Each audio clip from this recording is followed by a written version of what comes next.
Ինչ գործ ունես դու գիտության մեջ։ Բարև, վերջերս ընդունվեցի բժշկական կենսաքիմիա անվճար Փրաոյում, մինչ այդ էլ սովորում էի Թատերական ինստիտուտում որպես սցենարիստ դրամատուրգ, իսկ սա իմ մելոդրաման է քեզ քառակուսի մեջ չդնելու մասին։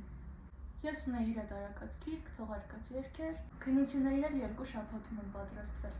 Դե ամեն ինչ շատ հեշտ էր և հետաքրքիր։ Բայց գալիս է մի պահ, երբ ներսիցդ մեկը ասում է. դու փաստորեն գնացիր հեշտի հետևից։ Դու հրաժարվում ես քո երազած ապագայից քո վախերի պատճառով։ Դու իհարկե ուզում ես այդ բանին տալ իր գլխին, հանգստացնել նրան և շարունակել քո սցենարը գրելը, բայց ինքը լռել չունի։ Ու ես այնքան տրվեցի այդ ձայնին, որ ընդամենը մի քանի ամսում ընդունվեցի համալսարան, սկսելով գիտական ճանապարհս։ Գիշեր ու ցերեկ պարապում էի, կարդում էի մասնագիտական գրքեր, մասնակցում դասընթացների, իհարկե ապրեն շատ ինձ բոլոր օգնողները, ընկերներս, հարազատներս և իհարկե ես, բայց չենք հավաքվել ինձ կովելու համար։ Հասկանում ես, դու չես կարող լինել միայն մեկ բանի մասին։ Մեր մեջ միշտ կա շատ ավելին, քան մենք ներկայանում ենք։ Հա ու շատ ավելի ցավոտ է, երբ մեր չիրագործման, չռեալիզացման պատճառը միայն մեր վախերն են։ Դաշնամուրիս աշակերտին երեկ ասացի. պատկերացնում ես ինչքան տխուր կլիներ, թե չիմանայիր, որ կարող ես այսքան լավ նվագել։ Հա նաև դաշնամուր եմ դասավանդում, օրեր առաջ էլ ընկերուհուս դիզայներական